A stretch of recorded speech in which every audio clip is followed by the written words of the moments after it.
You know what that sound means? It's another episode of Game for a Movie where we ask, are you game for a movie? It is a bad movie episode. I am Mike, your host. I am joined by no one. That's okay. But we have a bad movie just in time for the holidays for you. This is actually only the third bad Christmas movie that we've actually done on this podcast. But of course, first we have to jump into the important stuff, like what are we drinking? Today from Legion Brewing, I've got their gold medal winner. It is called Hop Chiller, and it is a cold IPA. Of course, you don't want to drink these warm, so I'm going to have my first sip now while it is ice cold.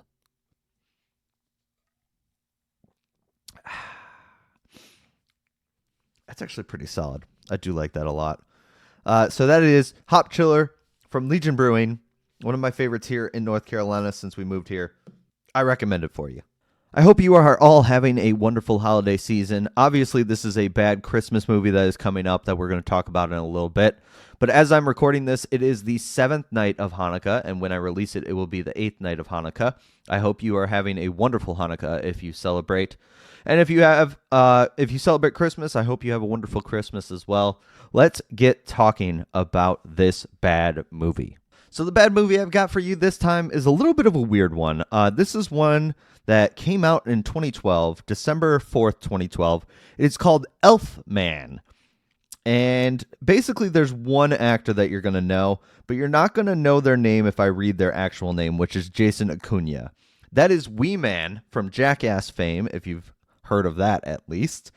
And he plays the titular Elfman. I'm going to give you the IMDb synopsis before I give you a breakdown of what happens in this movie. An elf is left behind by Santa to help rescue the Harper family from a lousy Christmas. The elf and the family get more than they bargained for as the kids help the elf discover his special powers and true identity as a budding superhero. That's a real paint-by-numbers analysis of this movie. And I love that it says lousy Christmas, and that's just what you think it's going to be, is a lousy Christmas. Trust me, we go way further than just lousy Christmas. Also in this movie are Morelli Taylor, Jeffrey Combs, and Mackenzie Astin. And yes, if you've heard that name before, Mackenzie Astin is the half-sibling of Sean Astin. You may remember him from a certain movies about a hobbit or, Rudy, those kind of movies, and even Stranger Things or 50 First Dates. That guy. Mackenzie Astin plays the dad, Eric. Jeffrey Combs plays the leader of the kidnappers. Yes, there's kidnappers. His name is Mickey. Amy is the name of Morelli Taylor's character. She's the love interest. And then, of course, we've got Casey, Ryan, and Grandma, none of which you'd recognize, but those are the main characters in this thing. We've also got two other kidnappers, Jean-Pierre and Big Bucket. I wish I was making that last name up. So my first note on this movie, and this is the first note, so you can already tell what kind of movie this is going to be. I said, can already tell this is going to be bad. Thank God this is only 1.5 hours long. And I mean, a movie where Wee Man is the main actor, you can't be surprised that this is going to be bad. Eric, the dad, he created a chip that basically makes renewable energy, and so it can power up a whole house by itself. And he calls his investor to try to get him on the phone to basically take the chip and put it under lock and key. The investor's name is Stu. He's not really a big deal in this thing. You see him one phone call and then he's gone. But he was just kind of, it's Christmas Eve. We're not going to deal with it until after Christmas. I'm not going to come get it. Just hold on to it, put it in a safe spot. So Eric's doing all of this stuff, and basically he's forgotten about a lot of things that he usually does with his kids for the Christmas season. There's no mom in the picture. We really don't know what happened, but you just know there's no mom. Until when they're putting stuff on the tree, the daughter has this terrible line read of, "I miss mommy," like out of nowhere. Oh, look at this tree. It's so great. I miss mommy. What? Where'd that come from? Kid, what are you doing? It isn't really their fault. The dialogue is not great, but there's some of these lines that's just like the kids say stuff at the same time, and it's like, goody, goody, and that kind of stuff, where it's just somebody who doesn't know how kids talk just wrote kids' dialogue. All of this decorating they're doing is juxtaposed with Grandma driving to their house, and it's like long scenes of Grandma just driving ridiculously slow. and it's over the river and through the hills, kind of driving. When she finally gets there, Eric says, "Okay, great. You're going to watch the kids. I got to get the ham because I totally forgot to pick it up from the butcher's." The kids help Grandma load all of her stuff into the house, and she basically says, "I've got a present for you." And it is a fruitcake, but this famous fruitcake, for whatever reason, for like 20 seconds, has this demon face that opens up and just kind of, and then it disappears and it's a normal fruitcake again. There's no reason for it. It's just a joke on the fact that, hey, Grandma's terrible at cooking. We're led to believe that Eric only has to get ham, but we see him in the next scene, and it's shifted to nighttime. It's not even day anymore. It's shifted to nighttime, and he has like packages of stuff, but we only thought he was going to get the ham from the butcher. At the butcher, Eric runs into Amy, who's like the assistant butcher there, and basically they just have this weird flirtation. Like, you can tell there's something going on between them, but they're just absolutely awful at flirting. It's just uncomfortable kinds of, "Yeah, so what are you doing for the holidays?" "Uh-huh. Yeah, great." But basically Eric fights up the nerve and asks Amy if she wants to come over and do Christmas with them, or Christmas Eve at least with them. And originally she's just, "No, we're open late. I can't do anything." And Eric's kind of, "Well, you can come over whenever, it's okay." The deli owner's just like, "Oh, Amy, you can go. It's fine. I know you're kind of in love with this guy. Why don't you just go?" And she's like, "Oh, no, I couldn't. Yeah, you're watching the shop." And he goes, "I'm Jewish. It's fine." One of the few good jokes about this, I'm not going to lie. Eric leaves the butcher after he's got his stuff, and basically Amy follows right behind him. So we think we're going to see her pretty close to when Eric gets home. Then it flashes back to the house, and Grandma is talking with Casey. Casey's the young girl, and basically she's missing her mom. And we get some backstory about this is always sad for everyone because the mom died around this time and everything. And the grandma gives this world-class advice.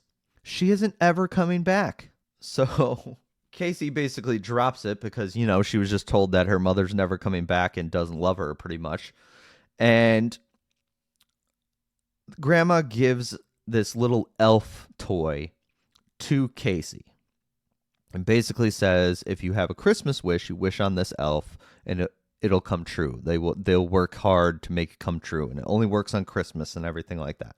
And so Casey cuddles the elf and wishes for her family to be together and happy again. So remember that original thing? It was like, yeah, okay, save us from a lousy Christmas. Cool. I would believe that if that's how they went down this road after this, but that's not how it goes. We see terrible CGI of a sleigh and reindeer going onto the roof of the house, and Santa's there with the elf navigator, who doesn't have a name. It's just Elf Navigator, and Wee Man. Wee Man is just named Elf. He's either known as Elf or Elfman in this entire movie.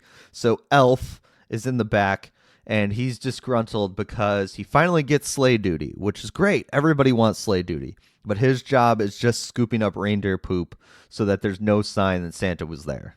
He's in the back of the sleigh, and he just knows. He's looking up at the sky, and he just knows that there's something more for him out there.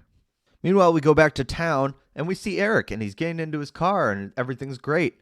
And then all of a sudden, he doesn't make it into the car before these three guys grab him and throw him in the back of a van. And not just any van, a flower van.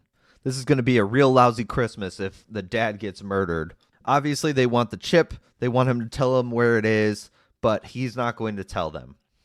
So Eric's kidnapped in this van. Wee Man / Elf is on the roof. Santa's in the house. Santa hears Casey crying on the elf doll and kind of hears what she had wished for because she wished it on the elf. So Santa knows exactly what to do. As he goes up on the roof, he leaves Elf behind, accidentally at first, you'd think. But Santa always has a plan. One of the things we don't know at this point, but Elf definitely does, is that this happens sometimes.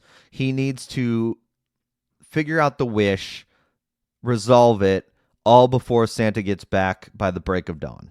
In a moment that's supposed to be funny, Elf falls off the roof, and is starting to walk around the house and trying to figure out how to get in there and figure out what the wish is.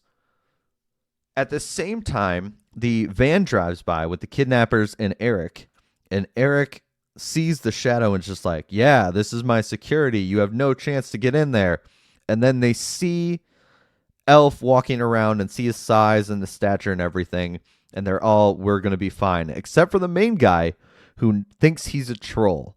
And when he says that, they all look up at the same time and go, Patrol Troll.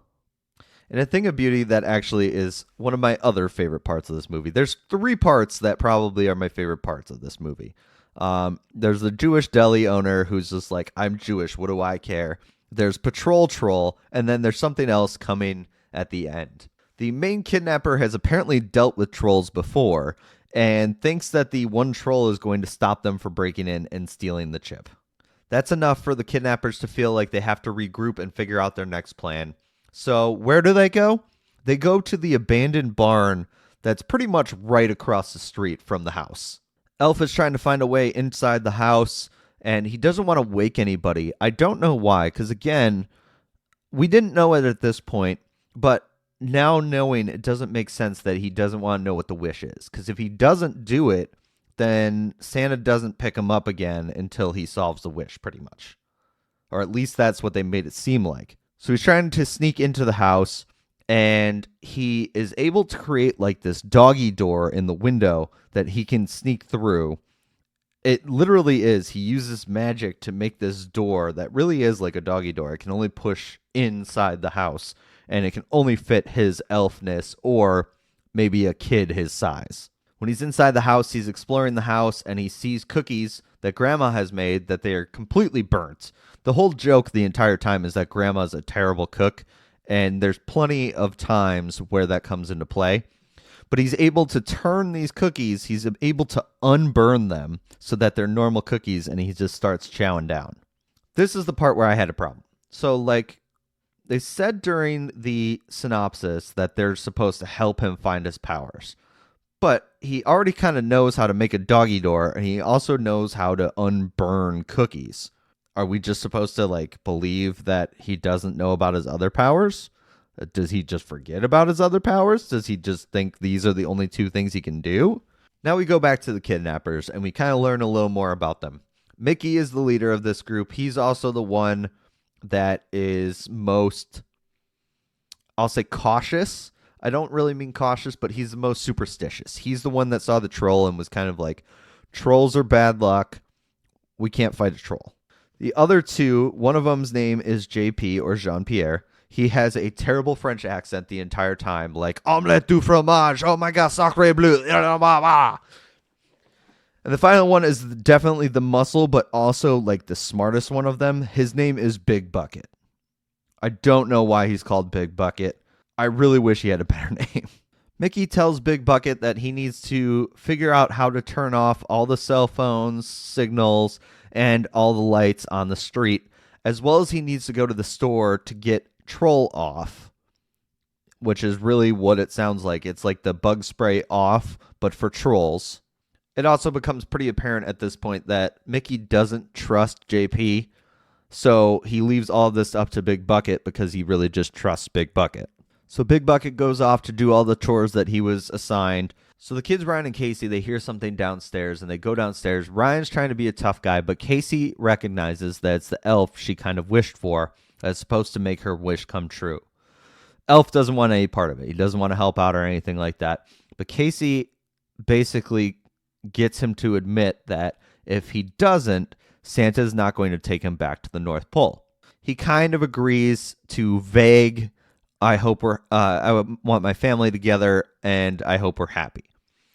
At this point, they kind of don't know that the dad's been kidnapped.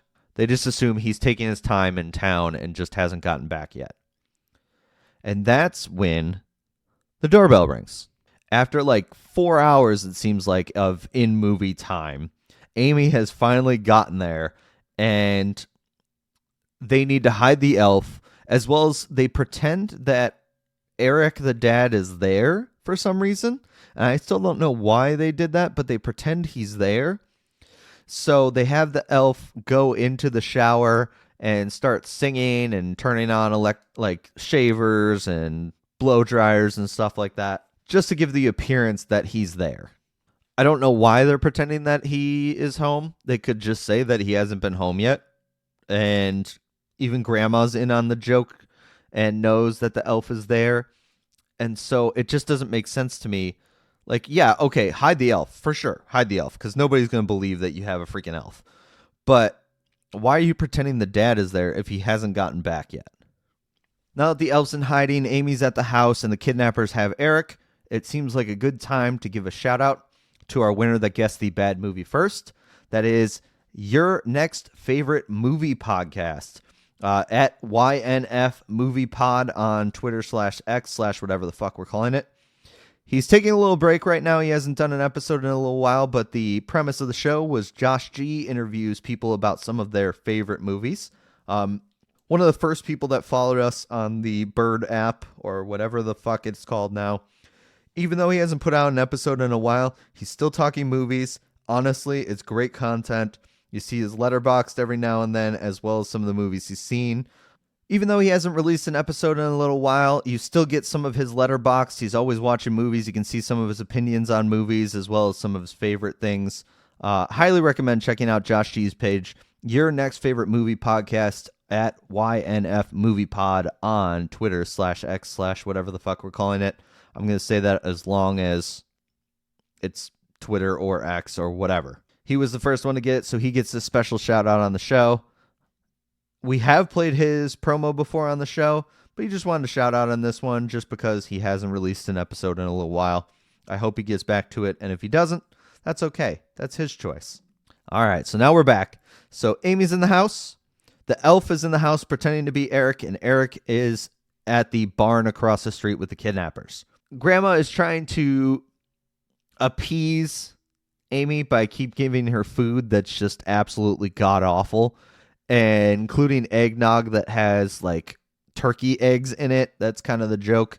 I just included a note saying that this gross food is just a dumb joke and just shouldn't be a part of this. Big Bucket is returning from the store, but his light is out, and a police officer pulls him over and basically was just, hey, what are you doing here? And kind of ribbing him a little bit, and says at the end, I'm just fucking with you, big man. Like, it's okay. It's all good and everything like that. What are you doing out here? And Big Bucket's just like, well, I'll be honest. I'm out on parole. I'm hanging out with other criminals. We've kidnapped this guy for this microchip that he has, and we're just trying to get that microchip and sell it for millions of dollars by the end of the week. And the cops just kind of, oh, that's funny. You're messing me. You got me back. The only reason I include this exchange is because I need you all to know what the character's name is for the officer. It is Officer Schlub. They didn't want to call him anything else except for Officer Schlub. So, yeah, there you go. I know this information. Now you need to know this information too. Big Bucket's still my favorite of the three criminals, and he's definitely the smartest and strongest of the three as well. That's it at this point. He's headed back to the barn, but JP has an idea. He basically is pretending to be an electrician and needs to get into the lab to fix the wiring because it's about to overheat, and he knew that out of nowhere. Grandma doesn't really believe the phony baloney story, but at the same time lets him in to go take a look upstairs. This is also the part I've noticed that Grandma's lines start getting, I think, a little more drunker, or she forgot to put her teeth in because it's starting to become a little more that kind of stuff. It's definitely old lady, like forgetting her teeth kind of lines now. JP in disguise goes up to the office or the lab where the microchip is supposed to be. But Elf kind of hears him and is wondering what's happening, so he kind of follows him up there. And when he sees him start looking around, he kind of starts fighting him, thinking, hey, you're not supposed to be up here. Grabs him, and in the commotion, they fall out a window and they fall down to the ground. This house is like 5 stories tall. I'm pretty sure either of them would have been dead. It knocks out Elf, and JP is able to run away and get into the van. This van is very noticeable because, again, it says like flowers on it. It's a very noticeable van. So Elf is able to wake up from being knocked out from falling 5 stories and is able to catch the van that JP is in and see it drive to the barn across the street. So now he knows, hey, this is probably where Eric is. So he goes and tells the family, and Amy sees Elf for the first time and is just kind of, that's a fucking elf. What the fuck is it doing here? They explain the whole situation. She's still a little crazy about it, but doesn't believe it. But they know he's going to be the one that has to save Eric. So they go to the barn, and Elfman/Elf kind of sneaks in and is trying to untie Eric before the kidnappers see him.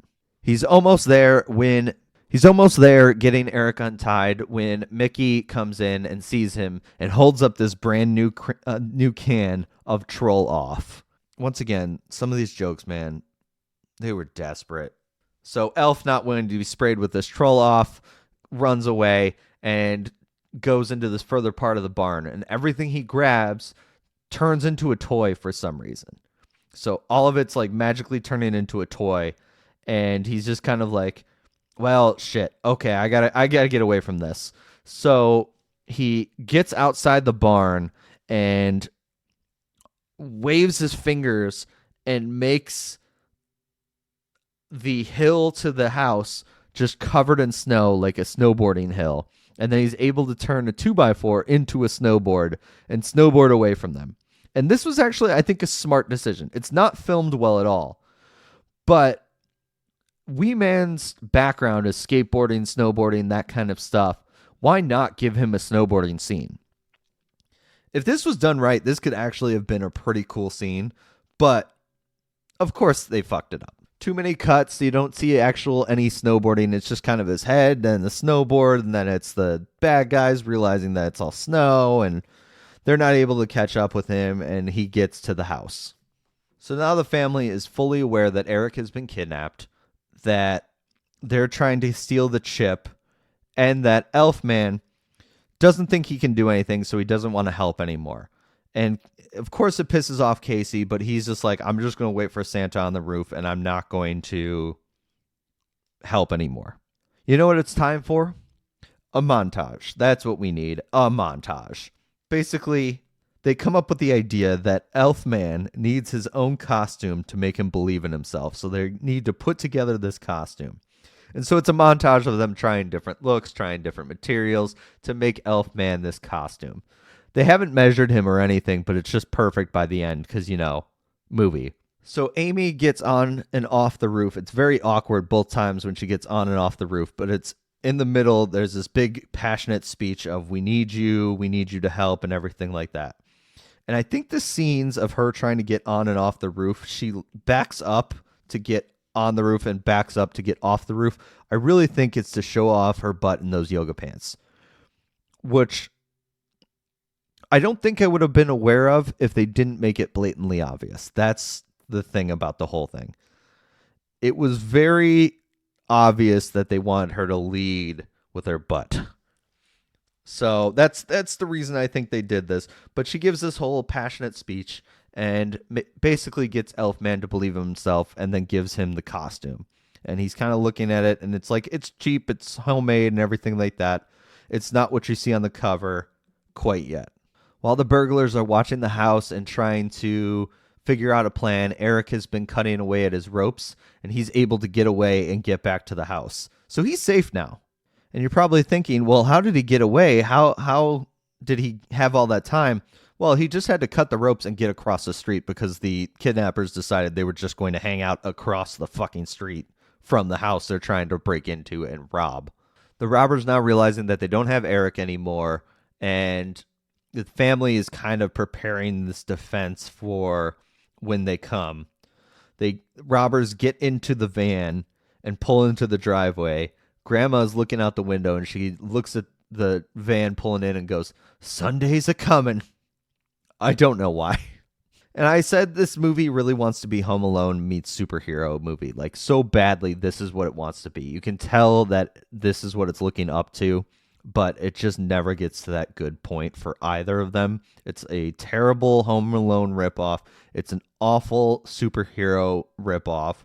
It just never hits that. So before they leave the van, Elfman, now making some magic to make his costume a little better, and this is the one you see on the pictures and everything like that. He stands in front of the front door. To his left on the porch, sitting on the swing, is JP. To the right on the porch is Big Bucket, and down the middle of the steps is Mickey. Kind of does that Western theme, like the wah, wah, wah, wah, wah, that kind of thing. And this is the third joke that I actually kind of liked. Usually when there's a Western like this, the tumbleweed rolls across and everything like that. They made it a wreath. I actually thought that was very funny. Well done movie on that one. Elfman is ready to save the day, and Mickey comes closer to him. And basically, he's able to fight off Mickey for a little bit. He's able to fight off JP and finally Big Bucket. But Mickey gets back to him and pulls out the secret weapon. It's mistletoe. I didn't know that mistletoe is apparently harmful to elves because he's able to use it like a lightning bolt and shock Elfman and like hold him down. And it's terrible CGI, but it is a thing that happens. I guess I don't understand why mistletoe is the thing that can hurt an elf so badly. Mickey is able to use the mistletoe to push Elfman through the front door, where the family's waiting with like weapons and stuff. And by weapons, I mean like Amy has a rolling pin kind of thing. And they see that the mistletoe is hurting Elfman. And Casey knows that the only way to combat the mistletoe hurting Elfman is to kiss under it. So basically forces Eric and Amy to like give this makeout session because it turns the negative energy, it reverses it into positive energy that doesn't help Elfman, but it doesn't hurt him as much anymore. So they just do like this full makeout, and this is all after Eric gave the chip to Mickey because he didn't want Elfman to get killed. So the kidnappers are happy. They hop in their van, and instead of driving away, they go to the abandoned barn because that's where they're holed up at instead of, escaping, whatever. Elfman is slowly reviving from the result of the negative energy of the mistletoe. Eric and Amy are just like, yay, they love each other. Grandma's happy. Casey is happy. Ryan, he didn't really like Amy, but now he's kind of happy, so it's all fine. And then Elfman swears that he's going to get the chip back. And so he flies out the door and basically flies away, like flies through the town and everything like that. And you're just like, cool. So he's just going to stop him and everything like that. And then he flies back to the barn where they're hanging out and they can see from the house. He flew so far away that they definitely could not see him. There's no way in hell they could see him. And then he must have flown back because now they're watching as if he's across the street at the barn. They no longer have mistletoe. They're one thing that was working against Elfman. Elfman's able to kick all of their asses pretty much. He kicks Mickey and grabs the chip and swallows it, which I don't understand why, but he swallowed it. And then the whole family's there, and they're able to help him and give him support by like throwing fruitcakes at Big Bucket or all this Christmassy weaponry and stuff like that. And so they're able to like distract him so he can take him one-on-one so Elfman's not overpowered, and they make sure there's no mistletoe or anything like that. And then finally, the last thing that happens is the three of them are about to get away because they're able to escape and run away. Even though they don't have the chip, they can at least get away and not get arrested. Well, Grandma brings her old demon face fruitcake and throws it, and Elfman basically just enlarges the demon face fruitcake, and it falls on them and crushes them. So they're held in position until Officer Schlub can get there and arrest them all and kind of saves the day. So Elfman's done it. He's stopped the bad guys. He has the chip, even though he swallowed the chip. And one of the things I forgot to mention is he can like burp bubbles. So he burps a bubble that has the chip, pops it, and gives it back to Eric and the family. They're all congratulating him, save the day, everything like that. You know, they're all happy. And Elfman kind of realizes his job is done. The family's happy. They're together again. Amy and Eric are together. So Casey's happy. But Casey's also not happy because she feels abandoned because Elfman's going to leave. Well, Elfman just kind of says, like, I'm always here with you. I built this elf toy, so it will always be with you. If you ever have a wish, make it on there, and I'll be here. But I've got to help other boys and girls who have wishes, too. Elfman needs to save the day. And so Santa picks him up, and Elfman's on his way to help other boys and girls across the world. And Elfman 2 could come any day now. And by any day, please, dear God, not anytime soon. So yeah, that's Elfman. That is the third bad Christmas movie that we decided to watch for this podcast. I'm going to say, if I'm saying that Wee Man is the best part of your cast, that's probably a bad sign, right? I'm not saying like Wee Man for like a Jackass movie. I'm saying Wee Man in this role is the best of this movie. That's not a good sign. That just isn't. Because Wee Man's not necessarily an actor. There's some absolutely terrible lines in here. There's plenty of times where I'm just sitting there going, did he really just fucking say that? Did they just really say that? Oh my God. Patrol Troll was the one exception. It's a terrible line, but it's funny. And the I'm Jewish, get out of here. Those are all pretty decent lines, but the rest of the stuff, not very great. And this is coming from the guy. So one of the writers of this movie he's also the director, but his name is Ethan Wiley. Ethan Wiley is responsible for giving us House and House 2, the second story. Those are fine enough movies. Like they're indie gems, but they're fine enough movies. Those are the first two movies he wrote, and then Children of the Corn 5, Fields of Terror. After that, pretty much all straight-to-video stuff, although Children of the Corn 5 might have been too, but I know for certain the rest of it definitely was. This was as well, probably one of the reasons why it was so hard for people to guess and everything like that. Just to give you more on the topic about Ethan Wiley, he's a director, and he doesn't have a picture on his IMDb page. That says a lot about what you need to know about this guy. The other guy who was responsible for writing it is Richard Jeffries, who this was the last movie he wrote. This was in 2012. And it's not like the stuff he wrote before this was real gems either, but this is the last thing he wrote so far. That's a long gap. It's been 11 years since you've written anything. This movie was a 24% audience score on Rotten Tomatoes. It is 3.4 out of 10 on IMDb. You know, it just, everything about it was cheap. Everything about it was cheesy. And it's not a good film. It just is not all the way around. I would love to say something good about it, but really, I can't even find one good thing to say about it besides the 3 gags that I laughed at. And I'm not saying I laughed at. As far as where this is concerned on the list, I've got this one as my 4th worst movie I've watched for this podcast. Pretty confident that's all you need to know about this 4th worst film I've seen for this podcast. So yeah, I would love to say more about Elfman, but I really have nothing good to say about it. And my mom raised me that if you don't have anything nice to say, don't say anything at all. So I'm just going to stop talking bad about this movie because it just was awful. Elfman, yeah. Nice try, Wee Man. Nice try. I see your goal here. You wanted to break into movies, and especially something like this. Family-friendly fare. It could have done well for you. I get it. It didn't work. Back to the drawing board or Jackass movies. Yeah, so that's Elfman. That's the first of 2 Christmas movies we are watching this month. There's another one coming out in a couple weeks. We also have a movie banter episode that should be coming out next week. There's tons of good stuff that I've seen for this, that Jill and Andre have seen for this.